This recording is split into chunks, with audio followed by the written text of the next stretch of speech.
Republicans still do not have the votes to stop President Obama's nominee to be the new Secretary of Defense, Chuck Hagel. Whether or not they filibuster him, they don't have the votes, although at least one Republican senator is threatening to try a filibuster anyway. Senator Lindsey Graham of South Carolina is also now threatening to put a hold on the Hagel nomination, even though there is no precedent for that ever. No cabinet nomination has ever been filibustered or held by a senator. But while Lindsey Graham is making the decision as to whether or not he wants to be famous forever for doing something that nobody else has ever done in the history of the Senate in order to block Chuck Hagel, the current Defense Secretary, Leon Panetta, is on his way out. They gave Mr. Panetta his ceremonial send-off on Friday, even though it looks like he will probably still be in charge at the Pentagon for another week or so. Leon Panetta's time at the Pentagon has been a period of lasting change for the U.S. military. After the end of the Iraq War, he has overseen the beginning of the end of America's longest war ever in Afghanistan.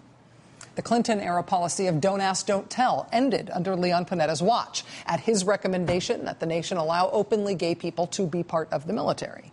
Last year, Secretary Panetta took steps to reform the way the military deals with sexual assault in its ranks, going as far in those reforms as he could without help from Congress. He also opened new assignments in the military, new roles for female soldiers. Last month, with the end of his term near, he proclaimed an end to the ban on women in combat, full stop.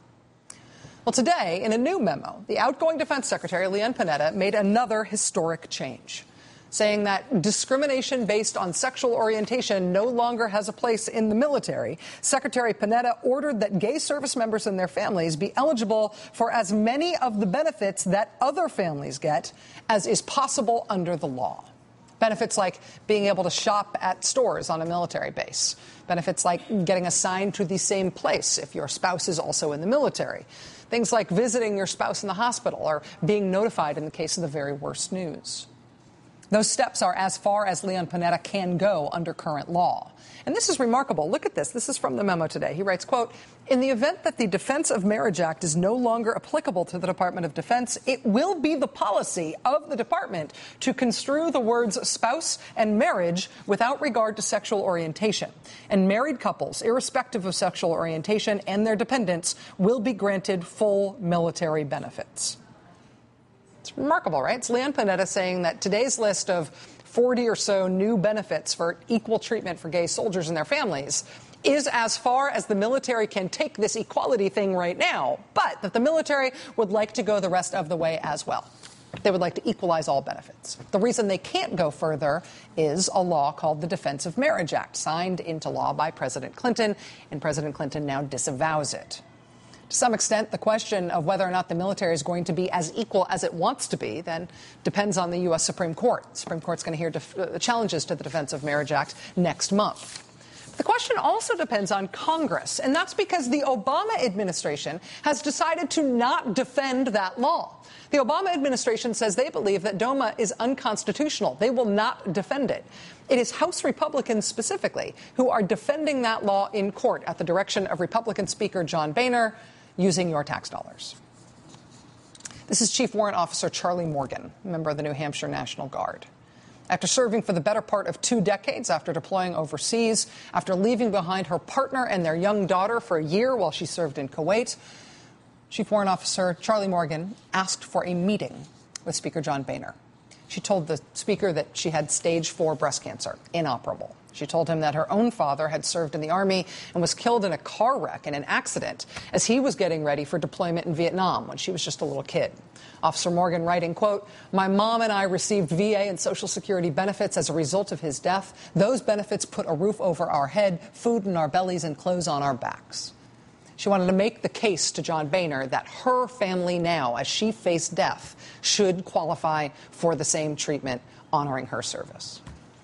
Speaker Boehner did not meet with Charlie Morgan. He sent a staffer instead. Officer Morgan told The Advocate magazine afterward that the staffer was, quote, very empathetic. But the staffer told her that John Boehner would continue to defend DOMA. And he did continue to defend DOMA. That was February 2012, a year ago almost to the day. Charlie Morgan was able to be out. She was able to ask Congress to consider her situation because the ban on gay people in the military was ended.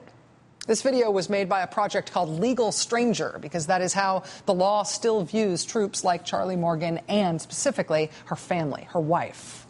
That was the story Ms. Morgan was trying to tell Congress. In this next clip, you can hear how the cancer that she was fighting was affecting her voice. What I wanted to tell you personally and with Karen here was that she's given me a prognosis of less than 6 months. And actually did that. So with that being said, just to talk to you and ask you, I love Karen and I just want to make sure she's taken care of. So just to ask you to personally do everything that you can to make sure that if I don't make this, that somehow she will be taken care of with those benefits that we're not able to have right now. I hope that Casey grows up in an environment where they'll look back at this and say, wow, this is crazy that they had to go through that. But I hope that she sees that her parents were proud enough to step up and fight for her equality as well. Around Thanksgiving, Charlie Morgan told the Washington Post that she was praying that the Supreme Court would hear the challenge to DOMA quickly. She said, quote, "I really need to be alive when they actually do overturn DOMA. Otherwise, Karen is not guaranteed anything." Charlie Morgan did not make it that far. She died on Sunday morning. She was 48 years old. The Washington Post reports that her widow, Karen, will not receive survivor benefits. The paper also notes that in ordinary times, Charlie and Karen would have been glad for the new executive order allowing the family to shop on military bases. We asked today whether Officer Charlie Morgan had heard about the changes that Secretary Panetta was preparing to announce today. The answer is that it appears she had not. She apparently had not heard about it. It's a very sad story. For many people, it is an enraging story. But it is not a finished story. Hold on, there's more.